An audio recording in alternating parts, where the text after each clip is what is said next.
The dawn smelled of oil and rust.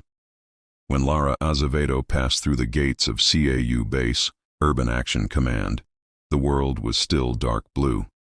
She entered the armory, where her file read, Recruit, Weapon Assembly and Disassembly. The benches were lined with rifles in pieces, bolts and springs shining under the fluorescent lights. She tied her hair back, pulled on her gloves, and began to work. Quiet, invisible, but precise. Every screw turned like a heartbeat. In the mess hall, laughter echoed louder than orders. "Grease Hands is here," shouted Corporal Rizzato, tapping his fork on the plate. "Maybe she'll fix our aim next." The others laughed. Lara didn't respond. She just stared at her food, silent, the smell of metal still on her fingers. What they didn't know was that she could fix their aim. Every night, alone in the maintenance yard, she adjusted broken sights and practiced with the leftover rifles no one cared about. 2 weeks later, the base prepared for an inspection. The colonel announced a shooting contest.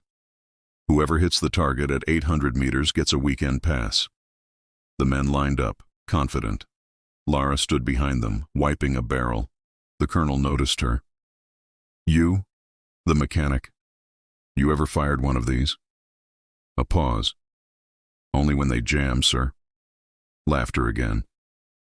"Then take a shot." The rifle felt like an old friend in her hands. She exhaled, pulled the trigger.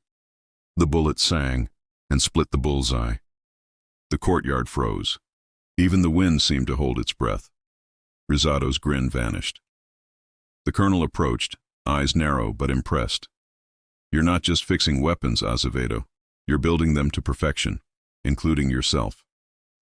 That evening, Lara was called to the range to teach.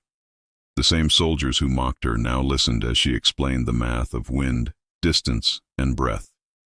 "A rifle," she said, "doesn't care about rank. It only respects control." Months later, an alarm shattered the quiet night. Hostiles approaching the perimeter. The sniper was down. The colonel turned, desperate. "Get me someone who knows the rifle." The mechanic was already there, assembling the MK13 Mod 7 faster than anyone else. She climbed the tower, heart steady. One target, moving through the fog. She fired once. Silence. Then cheers from the comms. The colonel's voice came through. "Nice shot, Grease Hands." She smiled, whispering, "It's Azevedo, sir." When dawn came, the base was quiet again. Lara cleaned her rifle under the same light she'd used on her first day. Her gloves were still stained with oil, the mark of the mechanic she once was, and the sniper she had become.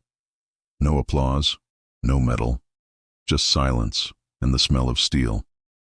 But in that silence, she found peace. Sometimes the best soldiers aren't the loudest.